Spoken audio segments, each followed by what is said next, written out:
सुप्रभात। तो कैसे हैं आप सब। तो चलिए आज हम गणित का चौथा पाठ पढ़ते हैं जिसका विषय है क्या लंबा क्या छोटा। तो आइए अब हम इसकी शुरुआत करते हैं। एक बार लाली अपने पिता की दुकान पर सामान बेच रही थी। तभी वहां एक किसान रस्सी खरीदने आया। किसान बोलता है, क्या मुझे 7 हाथ रस्सी दोगी?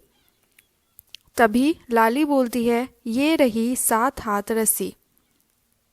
तो किसान बोलता है, लेकिन यह तो केवल 6 हाथ लंबी है।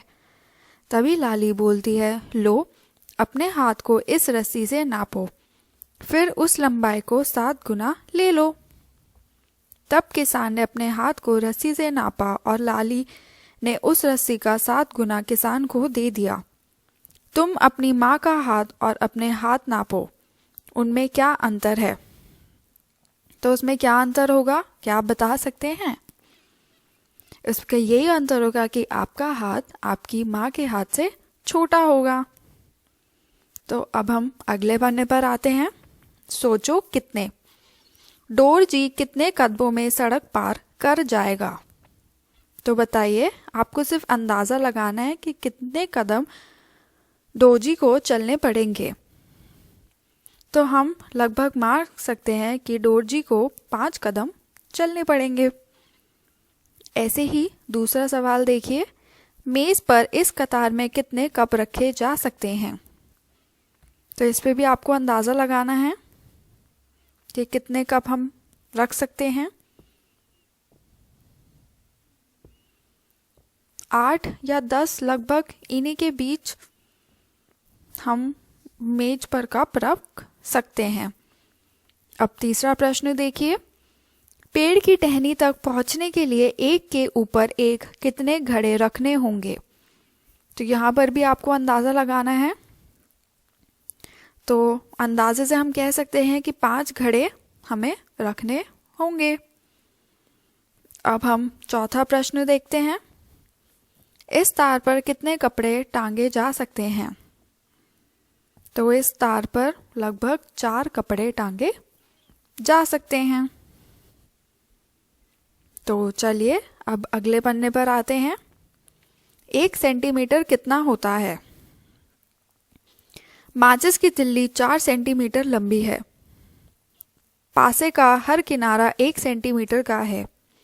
छिपकली 13 सेंटीमीटर लंबी है। तो अब आपको ये बताना है कि ये पत्ती कितने सेंटीमीटर लंबी है। तो गिनिए, 1 2 3 4। तो यानी ये पत्ती 4 सेंटीमीटर लंबी है। अब अगला देखिए, मोमी रंग जिसको हम अंग्रेजी में बोलते हैं क्रेयॉन, ये कितना सेंटीमीटर लंबा है? इसको भी गिनिए, 1 2 3 4 5 6 7। तो ये क्रेयॉन 7 सेंटीमीटर लंबा है। अब ज्योमेट्री बॉक्स वाला स्केल लो और उसे गौर से देखो, इसमें कितने सेंटीमीटर है?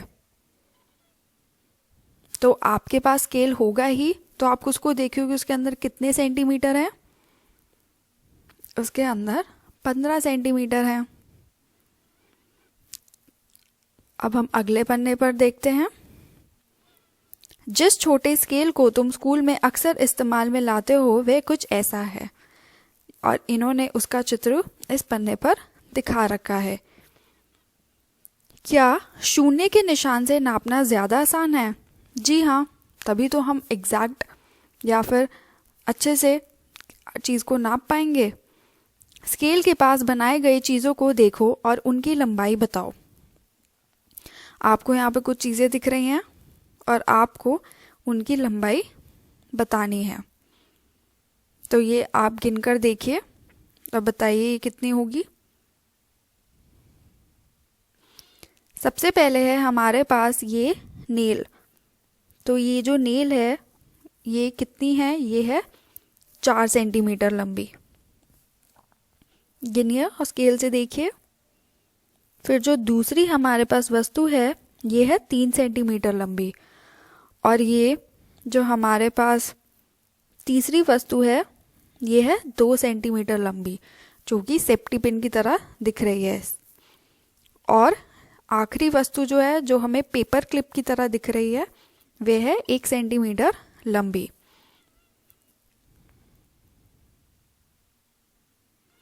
अब स्केल में दिखाई गई छोटी छोटी लाइनों का क्या क्या इस्तेमाल होता है।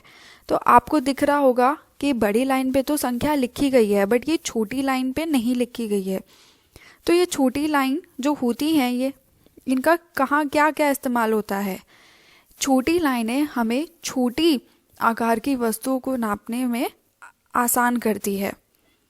अपने आसपास देखो और कुछ चीज़ें ढूंढो जो करीब 10 सेंटीमीटर लंबी है।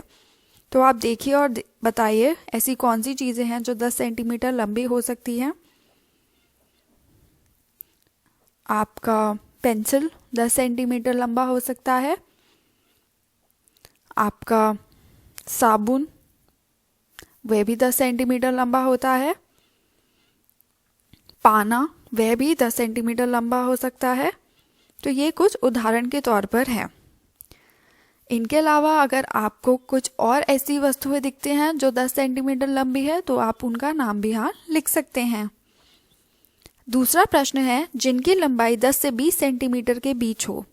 अब आपको ऐसी वस्तु बतानी है जिनकी लंबाई 10 से 20 सेंटीमीटर हो। तो ये तो बहुत सारी चीज़ें हो सकती हैं। आपका ज्योमेट्री बॉक्स हो सकता है, आपकी पानी पीने वाली बोतल हो सकती है, आपकी किताब हो सकती है, और आखिरी है जिनकी लंबाई 1 सेंटीमीटर से कम हो। 1 सेंटीमीटर से कौन सी कम हो सकती हैं चीज़ें?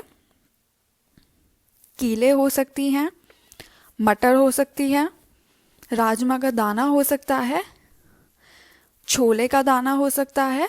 तो ये कुछ उदाहरण हैं जिनका नाप 1 सेंटीमीटर से कम होता है। अब इनमें से कुछ के चित्र यहाँ बनाओ। तो यहाँ पर आप कुछ चीज़ें बना सकते हैं जो आप उदाहरण में लिखेंगे। अब ऐसे ही हम अगले पन्ने पर आते हैं। मेरा हाथ कितना लंबा? अपने अंगूठे और अपनी सबसे छोटी उंगली की लंबाई को नापो। इस पन्ने पर दिए गए स्केल का इस्तेमाल करो। कौन ज़्यादा लंबा है, अंगूठा या छोटी उंगली? तो बताइए कौन सा लंबा है। आप नाप कर देखिए। तो जब आप नापेंगे तो आपको ये पता चलेगा कि अंगूठा ज़्यादा लंबा है। अपनी कक्षा में लंबाई नापने वाला एक फीता लेकर आओ। अपने शरीर के अलग अलग हिस्सों की लंबाई का अंदाज़ा लगाओ। नाप कर देखो क्या तुम्हारा अंदाज़ा सही है। तुम धागा, स्केल, लंबाई नापने वाले फीते आदि का इस्तेमाल कर सकते हो। तो ये कार्य आपको करना है अपने दोस्तों के साथ। और फिर सोचने का प्रश्न ये आता है, अगर तुम किसी चीज़ की लंबाई को रस्सी, जूते के फीते या धागे से नापते हो तो कैसे पता चलेगा कि वह चीज़ कितने सेंटीमीटर की है। तो आपको ये कैसे पता चलेगा? पहले आप क्या करेंगे, रस्सी या जूते का फीता या धागे को स्केल से नाप लेंगे। जब आप उसको स्केल से नाप लेंगे तो आपको उस धागे का और उस फीते का एग्जैक्ट नाप पता चल जाएगा। जब आप उसका एग्जैक्ट नाप पता चल जाएगा तो उसी नाप से जब आप दूसरी चीज़ों को नापेंगे तो आपको पता चल जाएगा कि दूसरी चीज़ भी कितने नाप की है। सुप्रभात। तो कैसे हैं आप? चलिए दोस्तों, अब हम आगे पढ़ते हैं। आपको इस पन्ने पर एक तालिका दी गई है जिसमें आपको नाक, कलाई का घेरा, सिर का घेरा, कान, हाथ, बीच वाली उंगली से कलाई तक नाप लिखने हैं। पहले वाले कॉलम में आपको अपना नाप लिखना है और दूसरे वाले कॉलम में आपने अपने दोस्त का नाप लिखना है। तो आप ये नाप लीजिएगा और अपने उत्तर इसमें लिख दीजिएगा। अब हम आगे पढ़ते हैं। अपने नाप को अपने दोस्त के नाप के साथ रखकर देखो किसका सिर सबसे बड़ा है और किसका सिर सबसे छोटा है। ऐसे ही दूसरा प्रश्न करना है, किसका हाथ सबसे लंबा है बीच वाली उंगली से कलाई तक। कौन ज्यादा लंबा है, तुम्हारा कान या तुम्हारी नाक? क्या तुम्हारे किसी भी नाखून की लंबाई 1 सेंटीमीटर से ज़्यादा है? तो ये आप कर लीजिएगा, ये आपका पूरा खेलने का अब कार्य है और उसी प्रकार से आप अपने जवाब इस पन्ने पे लिख दीजिएगा। अब हम आगे पढ़ते हैं। गिबली और चीनी के दाने। गिबली चींटी को दानों तक पहुंचना है। वह सबसे छोटे रास्ते से पहुंचना चाहती है। क्या तुम बता सकते हो कि सबसे छोटा रास्ता कौन सा होगा? तो आप देखिए और बताइए, रास्ता क, रास्ता ख, रास्ता ग या रास्ता घ? ये तो सबसे आसान है।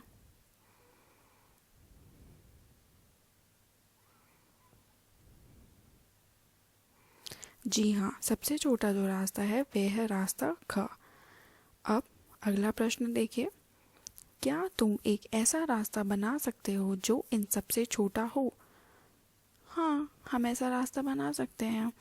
हम एक सीधा रास्ता बना देंगे, यानी गिबली चींटी से और उसकी चीनी के दानों से बिल्कुल सीधा रास्ता।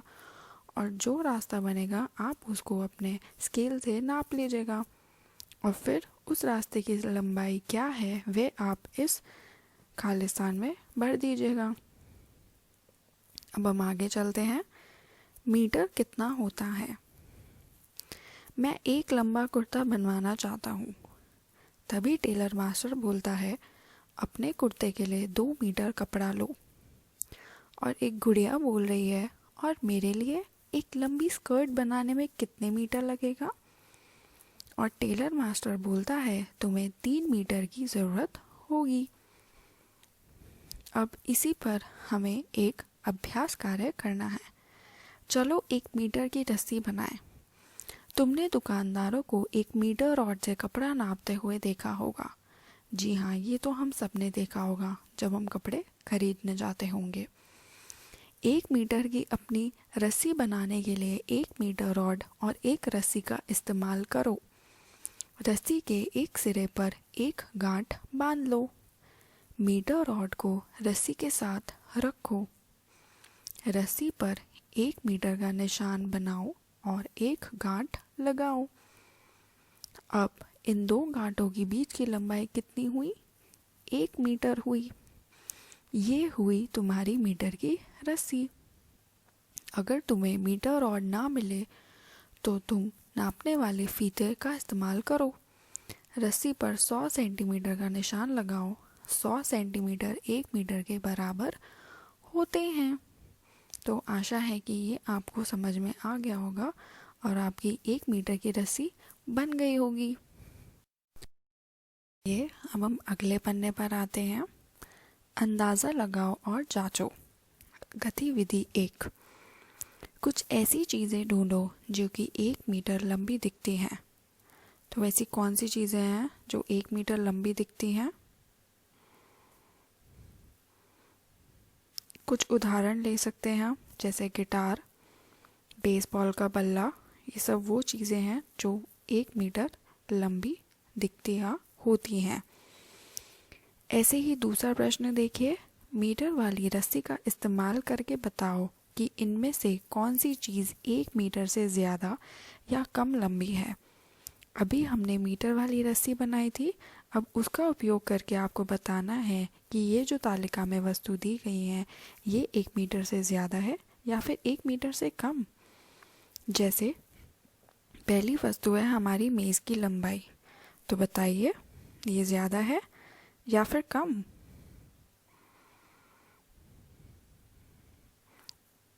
ये 1 मीटर से कम है। अब दूसरा देखिए, मेज़ की चौड़ाई, क्या ये 1 मीटर से ज़्यादा है या फिर कम? ये भी 1 मीटर से कम है। अब अगला देखिए, दरवाजे की चौड़ाई, क्या ये 1 मीटर से ज़्यादा है या फिर कम? दरवाजे की चौड़ाई भी 1 मीटर से कम है। और आखिरी, दरवाजे की लंबाई क्या 1 मीटर से ज़्यादा है या फिर 1 मीटर से कम? जी हाँ, दरवाजे की लंबाई 1 मीटर से ज़्यादा होती ही है। अब हम गतिविधि 2 पर आते हैं। कक्षा 3 के कुछ बच्चों ने 1 मीटर का निशान अपनी कक्षा की दीवार पर बनाया था। तुम भी अपनी कक्षा की दीवार पर 1 मीटर का निशान बना सकते हो। अब अपने अपने दोस्तों की लंबाइयों का एक चार्ट बनाओ। सेंटीमीटर को नापने के लिए तुम अपने छोटे स्केल का इस्तेमाल कर सकते हो। जैसे आपको यहाँ पर अपने दोस्त का नाम लिखना है और 1 मीटर से लंबा, छोटा या बराबर लिखना है, और फिर 1 मीटर से कितना सेंटीमीटर कम या ज़्यादा है। तो ये करके आपको ये पूरी तालिका भर देनी है। ये कार्य आपका खेलने का कार्य है, तो इसको आप कर लीजिएगा और इस कार्य के करने से आपको समझ आएगी कि नापना कैसे इस्तेमाल किया जाता है। अब हम आगे चलते हैं। सेंटीमीटर या मीटर, इनमें से किसकी लंबाई सेंटीमीटर में होगी और किसकी मीटर में? तो पहला है कंप्यूटर स्क्रीन की चौड़ाई। तो बताइए, ये हम मीटर में नापेंगे या फिर सेंटीमीटर में? कंप्यूटर स्क्रीन की चौड़ाई हम सेंटीमीटर में नापेंगे। अब अगला देखिए, उस पगड़ी की लंबाई जो सिख पहनते हैं, वह बताइए। वे हम मीटर में नापेंगे। अब अगला, 1 साल के बच्चे की लंबाई, वे हम सेंटीमीटर में नापेंगे। केले की लंबाई, वे भी सेंटीमीटर में नापेंगे। एक हाथी की कमर का घेरा, हाथी तो बहुत बड़ा होता है, तो वह हम मीटर में नापेंगे। गन्ने की ऊंचाई, गन्ना भी काफ़ी लंबा होता है, तो हम उसको मीटर में नापेंगे। अगला देखिए, कुएं की गहराई, कुआं भी काफ़ी गहरा होता है, तो ये हम मीटर में नापेंगे। तुम्हारी माँ की लंबाई, वह भी हम मीटर में नापेंगे। कक्षा से स्कूल के प्रवेश द्वार की दूरी, ये भी हम मीटर में नापेंगे। तुम्हारे पिता के हाथ की लंबाई, ये हम सेंटीमीटर में नापेंगे। तो अब हम आगे चलते हैं। चलो आगरा चले। मैरी और बाईचुंग अपने परिवार के साथ आगरा जा रहे थे। वे आगरा कैंट रेलवे स्टेशन पर उतरे, रिक्शे में बैठे और ताजमहल पहुंचे। 3 घंटे वहां खूब मज़ा किया। फिर रिक्शा लिया और पहुंच गए आगरे का किला देखने। दोपहर को उन्होंने एक बस पकड़ी और फतेहपुर सीकरी की ओर चल पड़े। अब इन्होंने अगले पेज पर आगरे का नक्शा दिया गया है। अब इन जगहों के बीच की दूरियों को देखो। आगरा कैंट रेलवे स्टेशन से ताजमहल कितनी दूर है? 5 किलोमीटर। ताजमहल से आगरा किला कितना दूर है? 2 किलोमीटर। आगरा किला से फतेहपुरी सीकरी कितने दूर है? 40 किलोमीटर। अब नक्शे को देखकर पता लगाओ, रेलवे स्टेशन से ज़्यादा दूर क्या है, ताजमहल या फतेहपुर सीकरी? तो देखिए और बताइए।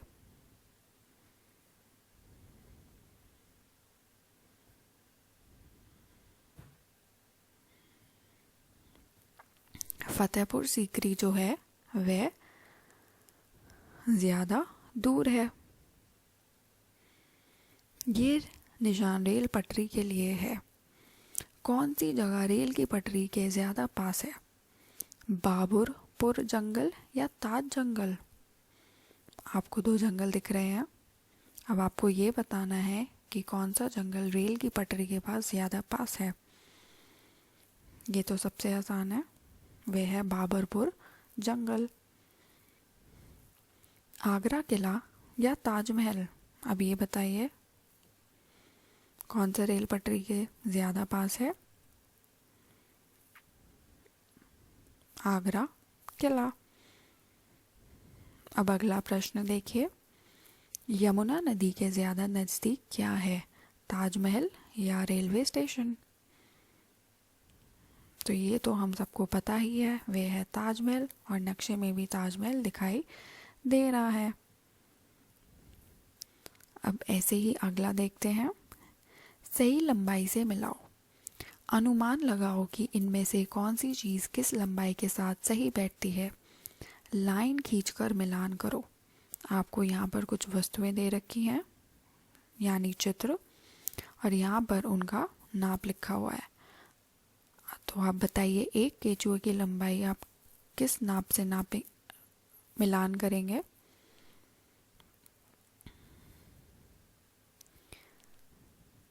एक केचुए की लंबाई होती है 10 सेंटीमीटर। एक बच्चे की लंबाई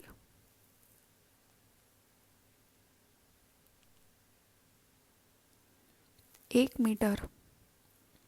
उंगली के नाखून की चौड़ाई 1 सेंटीमीटर। साड़ी की लंबाई 5 मीटर। और आखिरी, घर से स्कूल की दूरी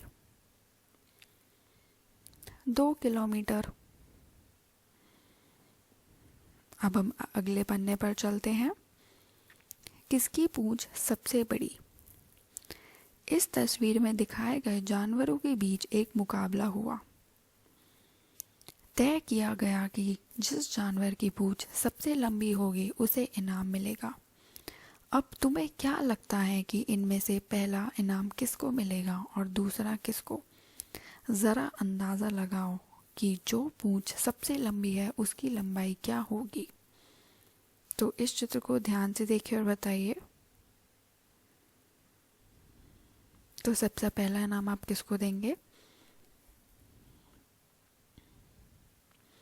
सबसे पहला इनाम आप देंगे बंदर को,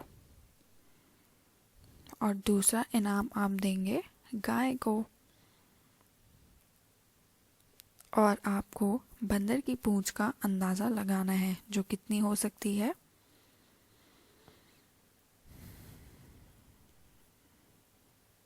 जो हो सकती है 60 से 70 सेंटीमीटर के आसपास।